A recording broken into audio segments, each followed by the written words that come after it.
안녕하세요. 한방정보통의 김남식 원장입니다. 여러분들 모두 코로나 감염 한 번씩은 경험을 해보셨나요? 저도 올해 초에 감염이 되고 나서 여러 가지 증상 때문에 고생을 많이 했었는데요. 그때 당시에 막 열도 나고 어지럽기도 하고 기침, 가래, 코막힘, 콧물, 호흡기 증상 때문에 고생을 많이 했었습니다. 코로나 감염 기간 동안에 여러 가지 호흡기 증상 때문에 불편하신 분들도 계시지만 그 이후에 이제 후유증이라고 하죠. 완치가 되었음에도 불구하고 증상들이 남아있어서 고생하시는 분들이 굉장히 많습니다. 대표적인 건 이제 기침과 같은 호흡기 증상들이 되겠고요. 피부에 어떤 문제가 생기기도 하고 전신 쇠약감을 느끼기도 하시고 어지러움을 느끼기도 하시고 굉장히 다양한 후유증들이 나타나고 있습니다. 한 연구를 보면은 코로나 감염 완치가 되었음에도 약 6개월 정도까지는 그 후유증이 나타나는 경우들이 있다라고 이렇게 보고를 하고 있거든요. 오늘 이 시간에는 여러 가지 후유증 중에서 다 완치가 되었는데도 불구하고 계속 마른 기침이 난다든지 목에 이물감을 느낀다든지 코로나 완치 이후에 지속하는 기침이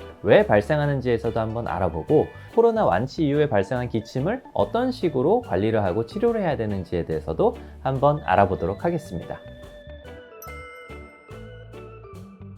코로나 바이러스에 감염이 되게 되면 특히나 오미크론 그리고 그 이후에 발생한 여러 가지 변이 바이러스들은 폐 쪽보다는 상기도 쪽을 공격을 많이 합니다. 상기도라고 하면은 요 기관 이상의 영역, 목에 있는 이런 부분들을 공격을 많이 하게 되는데요.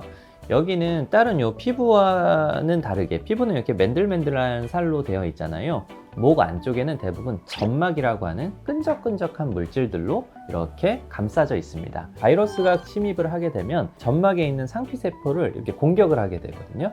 공격을 하게 되면 상피세포가 파괴되게 되고 파괴되게 되면 그 주변에 염증 반응이 나타나게 됩니다. 그러면 점막이 붓고 염증이 생기게 되면 삼출물이 증가하게 되고 그래서 가래가 생긴다든지 그리고 코 쪽으로 가면 콧물이 생기고 코막힘이 생긴다든지 그 부분이 염증 반응 때문에 불편해지게 되면 기침이 나온다든지 점막이 부으면은 목에 이물감이 생긴다든지 이러한 증상들이 순차적으로 나타나게 되는 거거든요. 내 몸에서 코로나 바이러스를 잘 이겨내서 극복을 하게 되면 바이러스가 빠져나가게 되겠죠. 그렇게 되면은 이제 점막이 재생이 되면서 정상 상태로 다시 돌아가게 되는 겁니다. 하지만 우리 이제 바이러스가 빠져나가는 기간은 주로 이제 뭐 짧게는 2, 3일에서 길게는 한 열흘 정도로 관찰을 하게 되는데요. 일단 점막의 염증 반응을 한번 이렇게 훑고 지나가게 되면은 파괴된 상피세포가 다시 재생되는 데는 시간이 조금 소요가 됩니다. 그래서 바이러스는 다 빠져나가서 우리가 완치가 된 상태임에도 불구하고 바이러스가 염증을 한번 만들어 놓고 점막세포를 파괴시켜 놓은 상태를 훑고 지나갔기 때문에 그 부분에는 점막이 아직 재생되지 않은 상태가 되어 있거든요.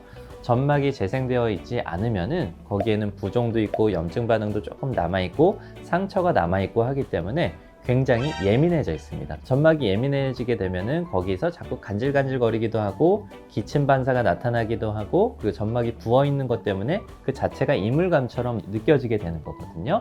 그렇게 되면은 완치가 되었음에도 불구하고 나타나는 기침이 계속 지속할 수밖에 없는 것입니다. 기침이 계속 또 발생을 하게 되면 또 뭐가 문제냐면 그 기침을 하는 자체 때문에 점막 회복이 더욱더 느려집니다. 상처가 있는 부위를 기침을 이용해서 계속 긁는다고 생각하면 사실 비슷해요. 기침을 하게 되면 상처가 더 회복이 덜 되게 되고 그렇게 되면은 또 다시 그것 때문에 기침을 하게 되고 하는 이러한 악순환이 계속 좀 벌어지게 되는 것이거든요. 그래서 코로나 이후에 기침이 발생하는 원인은 점막이 회복이 덜 됐기 때문에 그렇습니다. 또 하나의 원인은 신경 쪽에도 있습니다. 우리 몸에는 기침 수용체라는 게 있거든요. 기침 수용체는 뭐냐면 그 부분이 자극을 받으면 이거는 유해물질이구나 해서 기침을 하게끔 대뇌에 신호를 전달을 하는 거예요. 근데 기침 수용체라고 하는 것은 인두라든지 아니면 비강이라든지 아니면 흉막이라든지 기관 같은 곳에 분포를 하고 있거든요. 유해 그 물질이 침입을 했다라고 가정을 하게 되면 기침 수용체에서 기침을 해주세요 라고 대뇌에 신호를 보내가지고 기침을 하게 되고 유해 물질들을 배출하는 역할을 하게 되는 것입니다. 하지만 코로나 바이러스에 감염이 되게 되면 온몸에 있는 신경이 예민해지게 되거든요. 여러분들 그런 거 느껴보셨을 거예요. 내가 평소에 좀 불편했던 부위가 있는데 코로나 바이러스에 감염이 되고 났더니 갑자기 거기가 내가 뭐 많이 쓰거나 다친 것도 아닌데 더 아파지는 것을 경험하신 분들이 상당히 많으실 건데요. 그 이유가 바로 뭐냐면 평소에는 이렇게 유지되어 있던 신경 신호가 굉장히 예민해짐에 따라서 통증이 훨씬 더 과도하게 느껴지는 것입니다. 온몸에 있는 신경 신호가 이렇게 과민하게 느껴지게 되는 것은 이 기침 반사에도 예외가 될 수 없는 것이거든요. 그래서 기침 반사를 일으켜주는 신경이 예민해지게 되면 점막이 다 회복을 했음에도 불구하고 자극이 훨씬 더 예민하게 느껴지기 때문에 약간의 자극만 가해져도 평소에는 기침이 안 나와야 되는 것이 기침을 유발하게 되는, 그러니까 예민해진 상태를 발생할 수 있는 겁니다. 때문에 이런 이유 때문에 신경이 예민해져서 기침이 나타나는 것도 두 번째 원인이라고 볼 수가 있겠습니다. 코로나 완치 이후에도 뭐 한 달이나 두 달, 더 심한 경우에는 그 이상 유지될 수도 있고, 오랫동안 지속되는 기침을 어떤 식으로 개선시켜 줄 수 있는가 라고 하면은 아까 설명드렸던 두 가지 원인을 배제시키는 것이 가장 중요하다고 할 수가 있겠습니다. 첫 번째는 우리 그 염증 반응이 발생해서 과민해진 점막을 어떤 식으로 빨리 재생을 시킬 것인가가 첫 번째가 되겠고요. 내 온몸에 과민해진 어떤 신경, 기침 반사를 자주 유발하게끔 하는 예민해진 신경을 어떻게 누그러뜨릴 것인가가 바로 두 번째 치료 방법이 되겠습니다. 주로 한방에서는 침 치료와 한약 치료를 주로 이용을 하게 되는데요. 첫 번째 설명드렸던 점막을 재생시켜 주는 방법, 첫 번째 원인에 대해서는 한약 치료가 굉장히 유효하다고 볼 수가 있겠고요. 두 번째, 예민해진 신경을 가라앉혀 주는 것, 신경의 과민을 개선시켜 주는 것은 침 치료가 굉장히 유효하다고 볼 수가 있겠습니다. 오늘은 그 첫 번째, 점막을 재생시켜 주는 방법에 대해서 조금 더 자세하게 설명을 해드리도록 하겠습니다. 점막을 재생시켜 주는 그럼 약을 어떻게 쓸 것인가? 염증 반응이 발생한 거기 때문에 염증을 제거시켜 주는 게 굉장히 중요합니다. 가장 우리 효과적인 약제가 뭐냐면 금은화라는 약제, 그리고 현계영교라는 약제가 있습니다. 특히나 금은화에는 강력한 항염증을 시켜주는 성분들이 많기 때문에 금은화와 같은 약제를 비롯해서 현계영교와 같은 약제를 이렇게 구성을 하게 되고요. 두 번째는 이제 호흡기 기능을 강화시켜주는 역할을 하는 약제들을 구성을 하게 됩니다. 강활, 독활, 시오, 전호, 길경, 지각이라든지 이런 여러 가지 약제들이 있거든요. 이러한 약제들을 쭉 모아서 또 활용을 하게 되어 있고요. 점막 자체를 감싸주고 이렇게 촉촉하게 해줘서 점막 재생을 좀 빠르게 해주는 그러한 방법으로 기침을 완화시켜주는 약제들도 있습니다. 이런 거는 여러분들 많이 들어보셨을 텐데 모과, 오미자, 박하와 같은 그런 약제들이 되겠습니다. 그래서 이러한 약제들을 모아서 상전에 이용을 하기도 하고요. 이러한 약제들 뿐만 아니고 기본 베이스가 되는 약제는 뭘 쓰냐면 내 몸의 면역력을 강화시켜주는 약을 같이 사용을 하게 됩니다. 그래서 내 몸에서는 면역력을 잘 이용해서 점막을 재생시켜주는 역할을 잘 시행할 수 있게 하고, 염증을 가라앉히고 호흡기의 기능을 길러주고, 그리고 기침 반사를 직접 억제해주는 약, 이 세 가지를 조합해서 약을 쓰게 되면 훨씬 더 좋은 효과를 얻으실 수가 있습니다.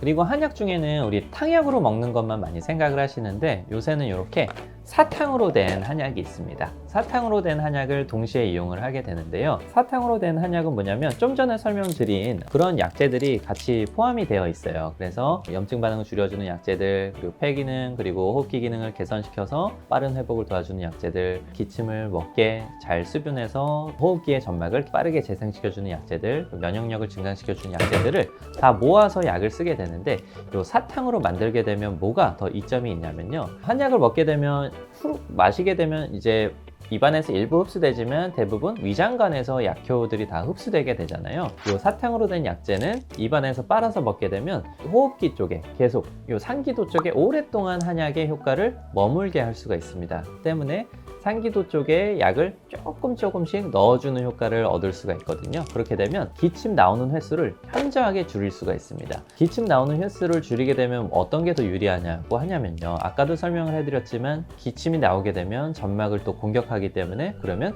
기침이 더 나오게 되는 그 악순환이 벌어진다고 했는데요. 사탕으로 된 약을 복용을 하시게 되면 기침 나오는 횟수를 훨씬 더 현저하게 낮출 수 있기 때문에 증상 개선 효과뿐만 아니고 기침을 해서 생기는 추가적인 증상을 예방할 수 있는 그런 효과를 가지게 되거든요. 훨씬 더 좋은 효과를 얻을 수가 있습니다. 때문에 두 가지를 같이 쓰시면 좋아요. 탕약으로 된 것은 하루에 2번이나 3번 정도 식후에 따뜻하게 복용을 해주시고, 사탕으로 된 것은 기침 반사가 나올 때나 목에 불편감이 느껴질 때 입안에 물고 계시면 좋습니다. 이렇게 해서 두 가지 병합해서 사용해 주시면 더욱더 좋은 효과를 얻으실 수가 있습니다. 자, 오늘 마지막에는 집에서 하실 수 있는 것들을 한번 말씀드려보고자 합니다. 뭐 한의원에 내원을 하고 싶으신데 뭐 여력상 그렇게 되지 못하시는 분들을 위해서 집에서 하실 수 있는 간단한 것도 설명을 해드릴게요. 점막을 재생시켜주기 위해서 가장 중요한 것은 사실 수분 보충입니다. 수분 보충. 평소보다는 물을 좀 자주 마셔주시는 게 좋거든요. 하지만 너무 뜨거운 걸 먹는다든지 아니면 냉한 걸 먹으면 둘 다 좋지 못합니다. 흔히들 목이 안 좋거나 기침이 나올 때 뜨거운 물을 마셔주면 좀 개선이 된다고 생각하시는 분들이 있으신데요. 사실은 실상 그렇지 못합니다. 너무 뜨거운 물이 들어가게 되면 점막의 염증을 더욱더 부추기고 점막 자극을 더욱더 심하게 하거든요. 그래서 너무 뜨거운 음료를 드시는 것은 좋지 못하고요. 너무 냉한 그 식품을 드시게 돼도 점막을 자극시켜주는 그런 역할을 하게 되고 점막의 삼출물, 그러니까 가래와 같은 것을 분비를 더욱더 촉진하는 역할을 하거든요. 그래서 너무 찬 음료를 드시는 것도 안 좋습니다. 제일 좋은 건 사실 상온에 있는 물을 드시는 건데 미지근하게 약간 따뜻한 물을 드셔주시는 것이 좋다고 볼 수가 있겠습니다. 그래서 그냥 물을 드시는 것보다는 아무래도 목에 기침을 멎어주게 하는 약재를 같이 해가지고 차처럼 우려서 드시게 되면 약재의 효과를 얻으실 수도 있고 그리고 수분 보충 효과를 두 가지를 다 얻을 수가 있잖아요. 때문에 집에서 쉽게 구하실 수 있는 약재 3가지를 소개해 드리도록 하겠습니다. 첫 번째는 바로 모과입니다. 모과차 많이 드시잖아요. 그래서 모과를 구하셔가지고 끓여가지고 모과차를 드시게 되면 기침을 멎게 하고 폐 기능을 강화하는데 도움을 줄 수가 있습니다. 우리 봉초 강목에서도 기침을 멎게 하는데 굉장히 중요한 약재를 바로 모과라고 설명을 하고 있거든요. 그렇기 때문에 모과차를 드시면 좋고요. 두 번째는 오미자차입니다. 호흡기 계통에 이렇게 습기를 보충해주는, 그러니까 수분을 보충해주는 역할을 굉장히 잘 수행을 해서 수분을 보충하게 되면 아까도 설명을 해드렸지만 점막을 재생시켜주는 효과가 탁월하거든요. 때문에 오미자차를 드시면 좋고요. 세 번째, 오미자랑 비슷한 효과를 발휘하는 것이 바로 맹문동입니다. 만성기침에 가장 좋은 약재가 바로 맹문동이라고 하는 약재인데요. 맹문동을 또 우려서 드셔도 되겠습니다. 좀 전에 설명드린 모과, 오미자, 맹문동 다 있으시면 같이 섞어서 우려서 차처럼 드셔도 되겠습니다. 완치가 되었음에도 불구하고 기침이라고 하는 후유 증상이 남는 이유에 대해서 설명을 해드렸고 그걸 극복하는 방법, 한약이나 침치료, 그리고 한약 중에서는 탕약과 사탕으로 된 약을 같이 사용하시면 좋다라고 설명을 해드렸고요. 주변 한의원 방문하지 못하시는 분들은 집에서 여러 가지 목에 좋은 차들을 우려가지고 수분 보충을 많이 시행해 주시면 기침을 멎는데 큰 도움이 되실 겁니다. 지금까지 시청해 주셔서 너무 감사합니다. 오늘 정보가 여러분들, 특히나 기침 있으신 분들한테 많은 도움이 되셨으면 좋겠습니다. 시청해 주셔서 감사합니다.